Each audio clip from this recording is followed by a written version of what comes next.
ونستعينه ونؤمن به ونتوكل عليه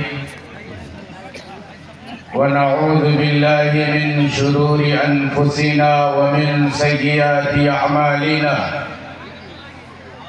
من يهده الله فلا مضل له ومن يضلله فلا هادي له ونشهد أن لا إله إلا الله وحده لا شريك له ونشهد أن سيدنا وسندنا ومولانا محمدا عبده ورسوله أما بعد قال الله تبارك وتعالى أعوذ بالله من الشيطان الرجيم بسم الله الرحمن الرحيم اقرأ باسم ربك الذي خلق صدق الله مولانا العظیم.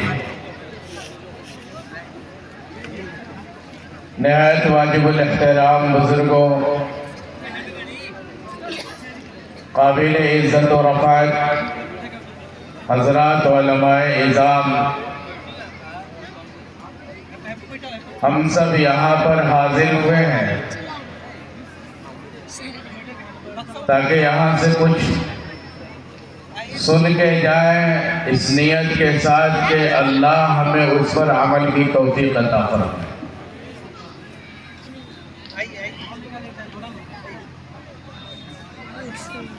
لائق تعریف اور تحسین اور لائق شکر ہے نوجوانان گھیواڈار جنہوں نے اتنے بڑے مجمع کا انتظام کیا، اور اس دور میں ضروری ہے کہ لوگوں تک دین کی صحیح ترجمانی کی جائے. لہذا میں 2-4 منٹ آپ کا وقت، اس کے بعد انشاءاللہ 10 منٹ یا 12 منٹ گفتگو، پھر اپنی میں جگہ لے لوں گا. ایک بار بآواز بلند درود پاک پڑھیں. اللہم صلی علی سیدنا محمد وعلی آل سیدنا محمد مبارک وسلم تسلیما کثیرا کثیرا. نعت کے چند اشعار، اس کے بعد تقریر. آمینہ کے گھر ماں گئے حورن کا میلہ، سگروں اٹھریا جگر مگر ہووے، جگر مگر ہووے. اپن کے کھلونا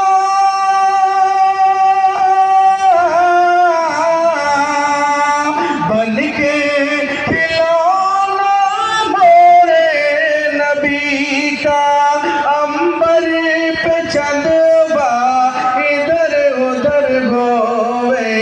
آمینہ کے گھر ماں گئے حورن کا میلہ، سگروں اٹھریا جگر مگر ہووے، جگر مگر ہووے.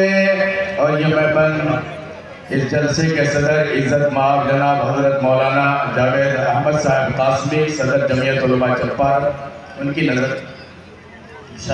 کہ دولت ہے کھتون ماں بات باغائی، جھومت ہے پیڑون کی ہر ڈاری ڈاری. ارے دولت ہے کھتون ماں بات باغائی، جھومت ہے پیڑون کی ہر ڈاری ڈاری. کوہرا مبرپا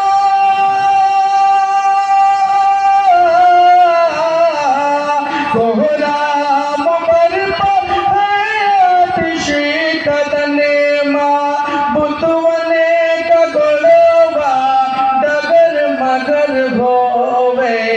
آمینہ کے گھر ماں گئے حورن کا میلہ، سگروں اٹھریا جگر مگر ہووے، جگر مگر ہووے.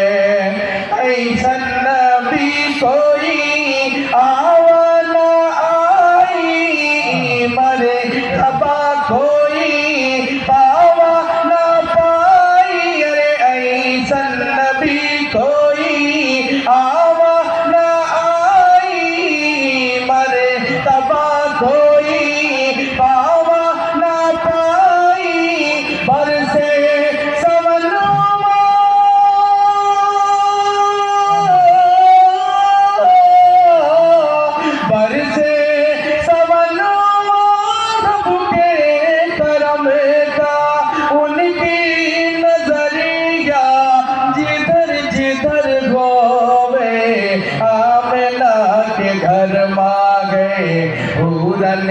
کا میلہ سجنو اٹھریا جگر بگر ہووے جگر بگر ہووے.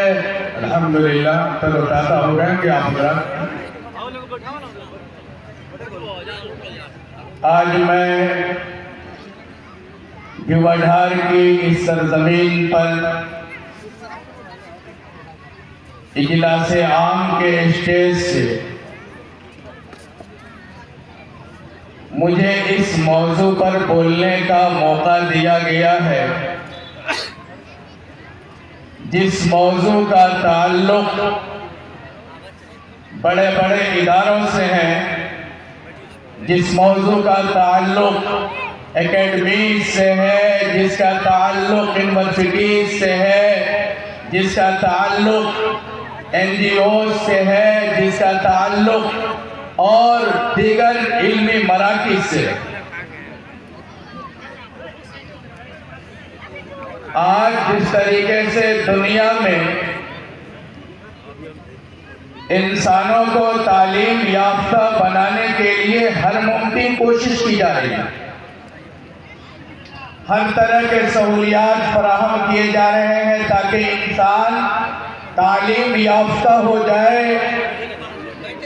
لیکن میرے دوست، آج سے پہلے صحابہ کرام رضوان اللہ تعالی علیہم اجمعین کے دور میں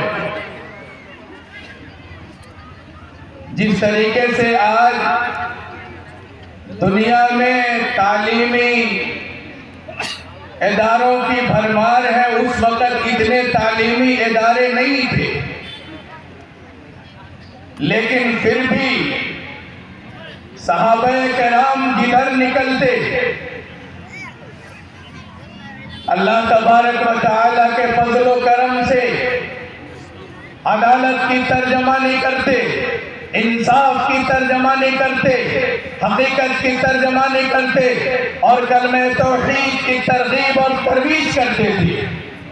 لیکن آج بڑے افسوس کے ساتھ کہنا پڑ رہا ہے کہ تعلیمی اداروں کی کثرت اور علم کو دستیاب کرانے کے لیے اساتذہ کی کثرت اور علم کو بڑھانے کے لیے بڑے بڑے وسائل اس دنیا میں دریافت ہیں، لیکن اس کے باوجود بھی آج ایک تعلیم یافتہ انسان مہذب کیوں نہیں بن رہا؟ اس لیے کہ تہذیب یافتہ ہونے کے لیے نبی کی سیرت کا پڑھنا ضروری ہے، تہذیب یافتہ ہونے کے لیے قرآن کی تعلیم ضروری ہے، تہذیب یافتہ ہونے کے لیے آپ صلی اللہ علیہ وسلم کی تعلیمات بہت ضروری ہے. آج سے تقریباً 350 سال پہلے اسی ملک ہندوستان یہاں پر رہنے والے مسلمانوں میں سے 36% مسلمانوں کی نسلیں 36% مسلمان ایسے تھے جو تعلیم کے تقریباً 35% اچھے عہدوں پر فائز تھے، جن کے ایک ہاتھ میں قرآن تھا اور دوسرے ہاتھ میں دنیا کی تعلیم تھی، علوم عصری بھی ان کے اندر تھا اور علوم قرآن بھی موجود تھا. لیکن آج بڑے افسوس کے ساتھ کہنا پڑتا ہے کہ آج اسی ملک میں بسنے والے مسلمانوں کے اندر تعلیمی مراحل تو موجود ہیں، لیکن اس تعلیم سے دوری ہے جس تعلیم سے انہیں جنت ملے گی، اس تعلیم سے دوری ہے جس تعلیم پر چل کر کے اپنے رب کو پہچاننے والے بنیں گے، اس تعلیم سے دوری ہے جس تعلیم پر چل کر کے صحیح معنوں میں اسلام کی ترجمانی ہو۔ لہذا آج اساتذہ بھی اسی طرح کے، معلم بھی اسی طرح کے، اور تعلیم حاصل کرنے والے بچے بھی اسی طریقے۔ حیدرآباد میں وہاں پر جب میں تھا، وہاں پہ میرا ایک ادارہ تھا المعہد الاسد، وہاں پر جو میں نے عوام الناس، لوگوں کے اندر دینی تعلیم کے جذبے کو دیکھا، یقینی طور پر اس جذبے کی ترجمانی آپ لوگوں کے سامنے ضروری ہے۔ جس طریقے سے آج ہم اپنے بچوں کو پرائیویٹ اسکولوں میں، کانوینٹوں میں، جس طریقے سے ہم اپنے بچوں کو کوچنگ سینٹرز میں بڑی جذبے کے ساتھ، محنت کے ساتھ پہنچاتے ہیں تاکہ ہمارا بچہ اس دنیا کی تعلیم سے جاہل نہ رہ جائے، اسی طریقے سے ادھر کا ماحول، اگر آپ حضرات ادھر گئے ہیں تو ادھر کا جو ماحول ہے، فجر کی نماز پڑھنے کے بعد عورتیں اپنے بچوں کو نہلا دھلا کر کے، کپڑا پہنا کر کے مکتب پہنچاتی ہیں تاکہ جا کر کے یہ قرآن سیکھے، نبی کا طریقہ سیکھے، قرآن کی آیتیں پڑھیں۔ میں آج امت مسلمہ کے پردہ نشین اپنے ماں بہنوں سے بھی اس بات کو کہنا چاہتا ہوں کہ یہ زندگی بڑی مختصر ہے۔ میں اپنے غیور نوجوانوں سے بھی کہنا چاہتا ہوں کہ یہ زندگی بڑی مختصر ہے۔ آپ جس تعلیم کے پیچھے جا رہے ہیں، وہ تعلیم آپ کو دنیا میں تو کامیاب کر سکتی ہے، لیکن آخرت اس سے آپ کی کامیاب نہیں ہوگی۔ لہذا میرے محترم، آپ صلی اللہ علیہ وسلم نے جو تعلیم اور تہذیب کا درس دیا ہے، اسے ہمیں پڑھنا چاہیے، اور یہ اسی وقت ممکن ہے جب ہمارا بچہ قرآن پڑھنا جانتا ہو، جب ہمارا بچہ احادیث پڑھنا جانتا ہو۔ بہار اسٹیٹ مدرسہ ایجوکیشن بورڈ پٹنہ، وہاں کے دفتر میں ایک پروگرام تھا، یہاں سے بھی بہت سارے علماء گئے ہوئے تھے۔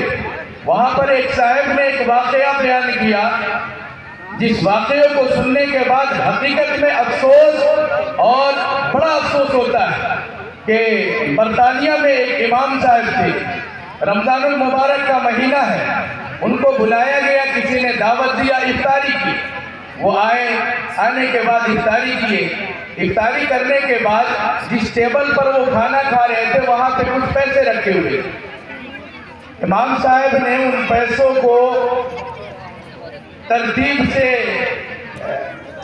دے کر اور پھر اس کے بعد قرآن کے اندر رکھ دیا، اس نیت کے ساتھ کہ کل ہو کر کے یہ بندہ فجر کی نماز کے بعد قرآن مقدس کی تلاوت کرے گا تو پھر اسے اس کے پیسے مل جائیں گے۔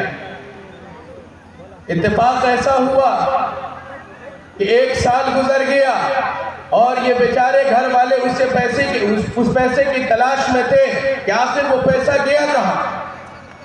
1 سال کے بعد پھر رمضان المبارک کے مہینے میں امام صاحب کی دعوت دی گئی، امام صاحب آئے تو اس گھر کے مالک نے پوچھا کہ جناب والا، گزشتہ سال جب میں نے آپ کو دعوت دی تھی، اس ٹیبل پر کچھ پیسے رکھے ہوئے تھے، وہ پیسے 1 سال سے گم ہیں، مجھے ملے نہیں، آپ کو اگر اس کے بارے میں علم ہے تو بتا دیجیے۔ امام صاحب نے کہا کہ وہ پیسے تو میں قرآن میں رکھ دیا تھا۔